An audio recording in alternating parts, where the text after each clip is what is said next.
Following 18 months of lockdowns, we have all found ourselves missing the common shared experience of a live event and yearning for the sociability of our cultural spaces. For Doors Open Day, Page Park architects have been reflecting on the various communities we have had the pleasure of engaging through our projects in the cultural sector, taking you on a journey from Glasgow to Birmingham by way of Leeds. Culture is an essential part of public life. Our art and culture projects are often driven around issues of inclusion, both to improve physical access into and around existing buildings, and to seek to broaden engagement with cultural activities. The notion of democratic access to culture underpins our work, acknowledging the transformative opportunity that culture allows across society, not least in improving our health and well-being. This short film covers completed projects which were a catalyst for or contributor to change, building on strong community ties. We will start in our home city of Glasgow, looking at the conservation and redevelopment of Kelvingrove Bandstand and Amphitheatre, before exploring the new foyers of the Theatre Royal in Hope Street. From there we will travel south, literally building on the lessons learnt in these local projects.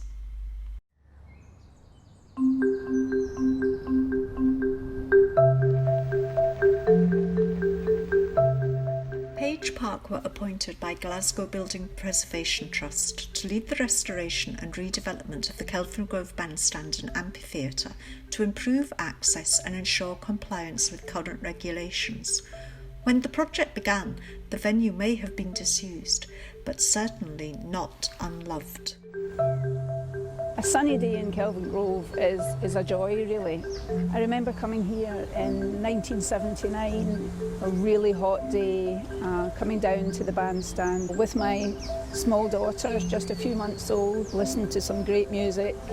And I think that's typical for many people who live in the area. The bandstand is just associated with those good times. The setting is just superb. You look around you, you know, the trees and the river and so on. It's second to none. It went from kids to your granny. It just was right across the board. And it was the most safest and warmest environment to bring someone on a beautiful summer's day. Something about Kelvingrove Bandstand, it's this natural acoustic, and even putting rock bands on, the noise is all contained within that bowl of an amphitheatre. Since the building fell into disuse and disrepair, there's obviously been a lot of local parties and groups very interested in getting it back up and running. Over the years, it became a venue that kept pace with culture and music and the arts, and all through its life it had that function within the city. I think working with historic buildings, one of the nicest things is about that layering of history.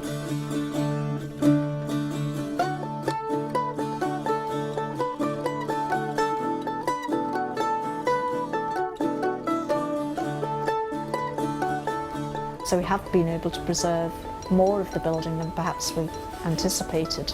These are all original. You've not been moved out of place at all. We've all been left in the original places.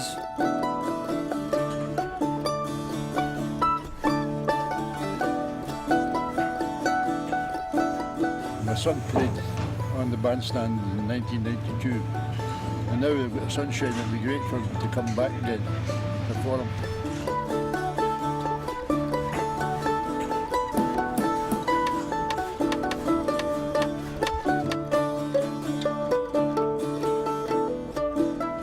Bandstand can be very important for a city as a place that people can live special moments of culture together.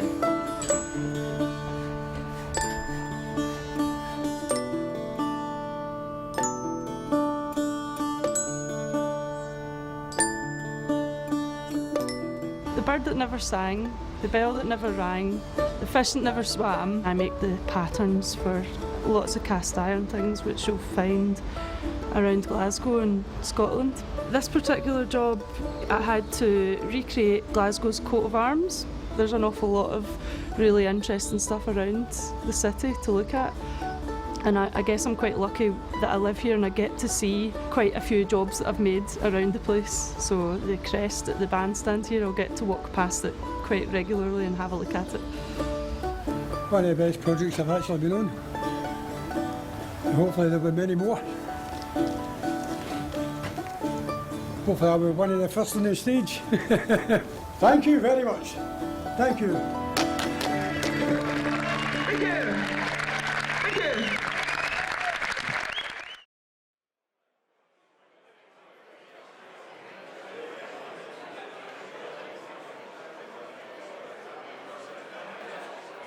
Page Park became involved in the Theatre Royal project in 2010 when we won an international competition to transform the building's audience experience. Our client was Scottish Opera, and their key aims for the project were to broaden the audience demographic, improve access, and provide an attractive destination both day and night. The Theatre Royal has a real jewel of an auditorium, which was designed by renowned theatre architect Charles Phipps. It's highly decorated with extensive gold leaf and has a rich history. It was, however, somewhat hidden from the street. Our challenge was to improve the audience members' journey to this space.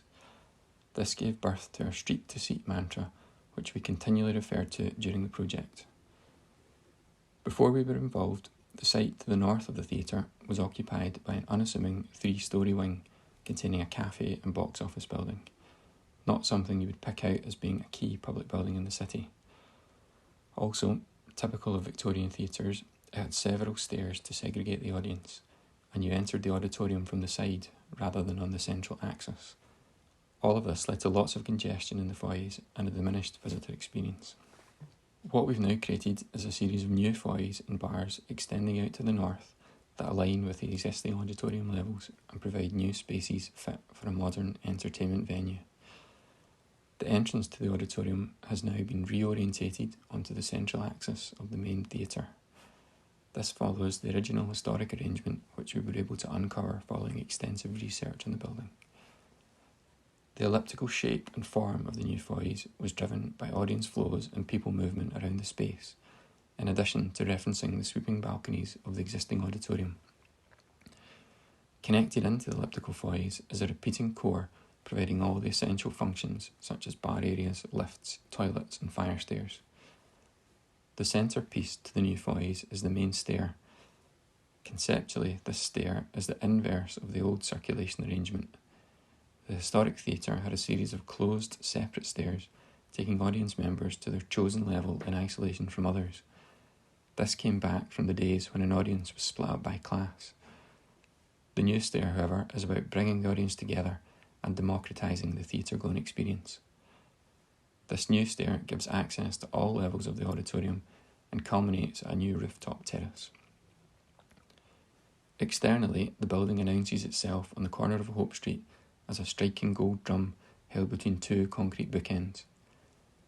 The series of interlinked fins are clad in gold stainless steel and double up as ventilation ducts, allowing the foyers to be fully naturally ventilated. The gold was a response to the gilding in the auditorium and also to bring a bit of opulence and drama of the theatre out to the city.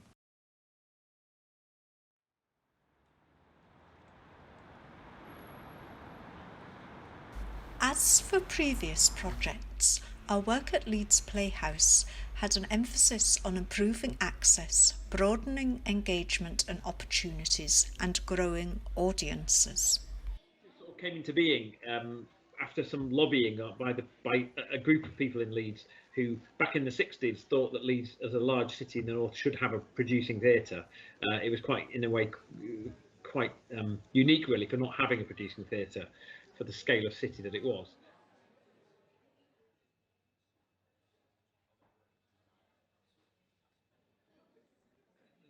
There was a kind of lobby for a permanent theatre, despite the sort of creation of the temporary space. And so in 1990, the theatre moved to a part of the city called Quarry Hill, which is just on the edge of the city centre.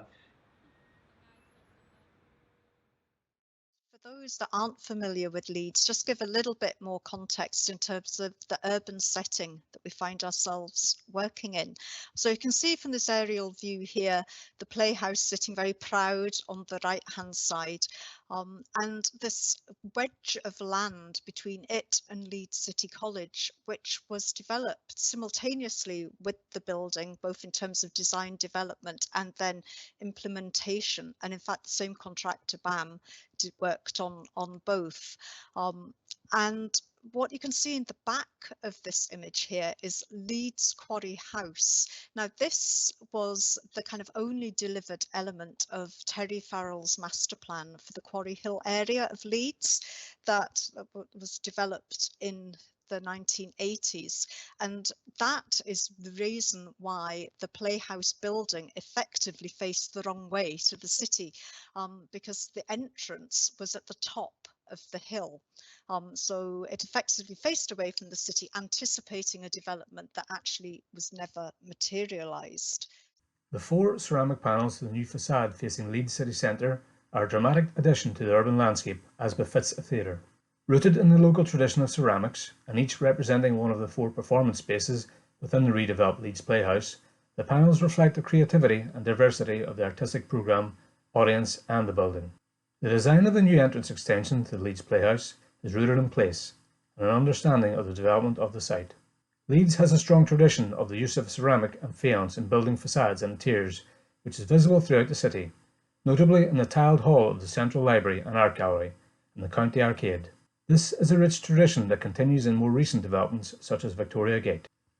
One of the major ceramic manufacturers in Leeds was Birmingham Pottery, named after the district in Leeds to the east of Quarry Hill. The manufacturer was known for its distinctive multicoloured pottery and the development of architectural faience, which was exported across the world.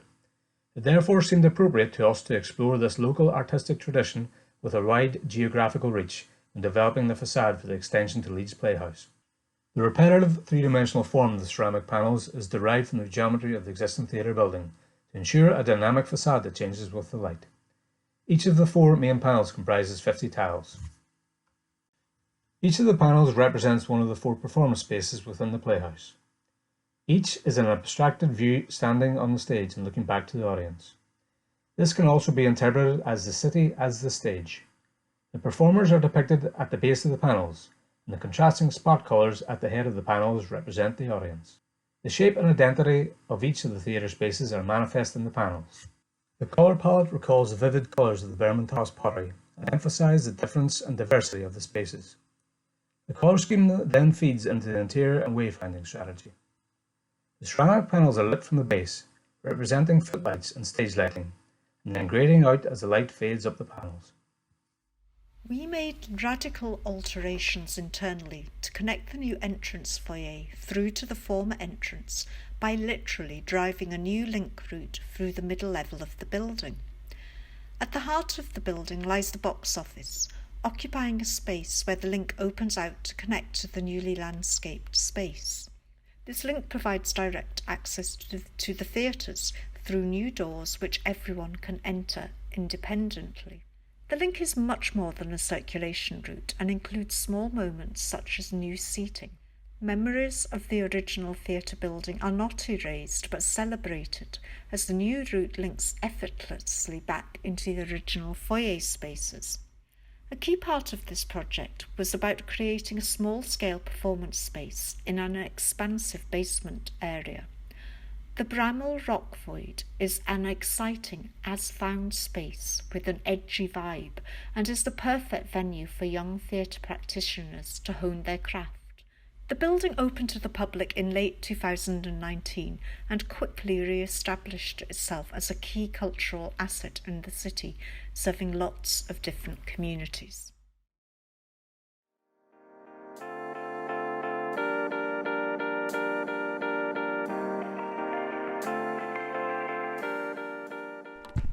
Symphony Hall is the latest in a series of projects exploring the use of foyers in performing arts venues.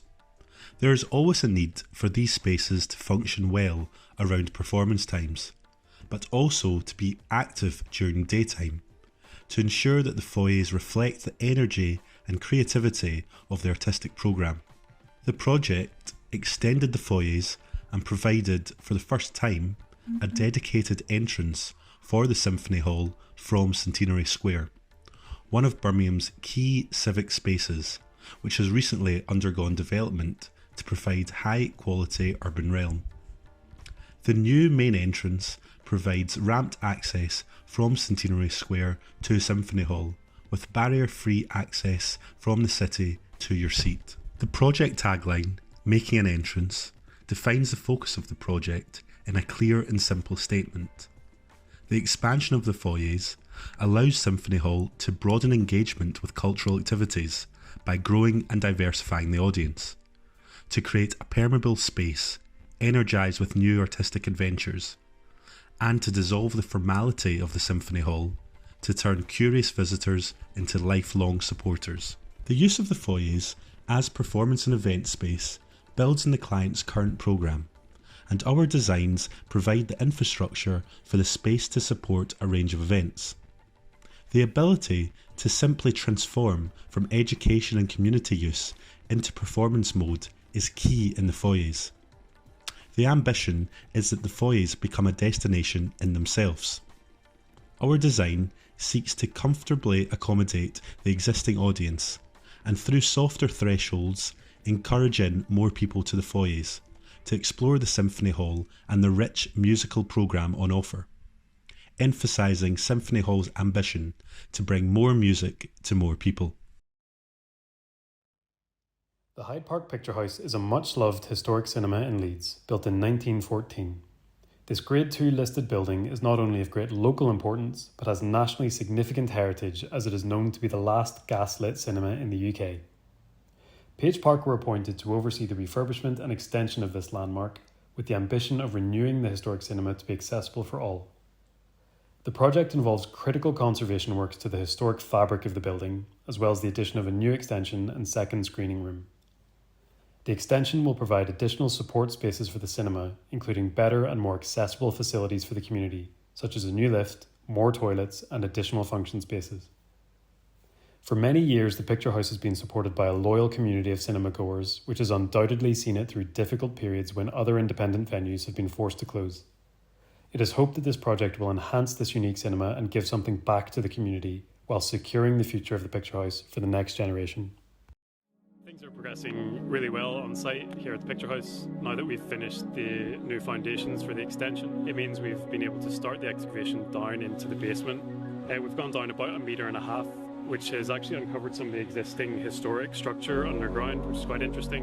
But it's also interesting because it gives us a sense of the size and the form of the basement that we're going to have. We need to go down a wee bit deeper, but it's nice to get the sense of space that we're going to inhabit in the basement. So one of the really interesting things about the Picture House as a building is that the existing basement was actually historically built for another building, and then the Picture House cinema was built on top of this. So what that means is we've been left with some pieces of existing historic structure that aren't quite in keeping with the building above. And once we deal with that, then we'll be able to actually excavate the level of the basement down, and that'll give us our new basement screening room. And that's the next big part of works in the project. The works are going great so far. You can see behind me here they've removed all the cinema seats and the carpets from the auditorium, so it already feels quite different. And there's a lot of stuff happening outside today. They're basically preparing the site for the new extension, and they're removing the historic decorative lamppost from the site, basically to be taken away for specialist refurbishment. One of the most exciting parts of the project is unveiling historic fabric that has been covered over the decades. One of the biggest examples of that is the terrazzo floor in the foyer. So over the years it was gradually covered with layers and layers of vinyl tiles and then eventually carpet. So a big part of that restoration process will be getting all the glue off the terrazzo, and we'll get specialist conservation experts in terrazzo that will grind it all down, polish it, which will bring out all the colours again and make any repairs that are essential, and it's going to be fabulous to see that. It's really exciting.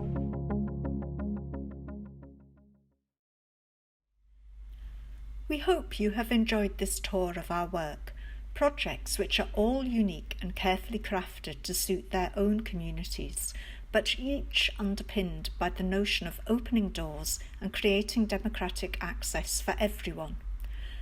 Coming out of this difficult period, these spaces are ever more important as a catalyst for revitalising our urban centres. These are places first and foremost for people to gather, to explore and enjoy cultural activities, to learn and socialise. Many thanks for watching.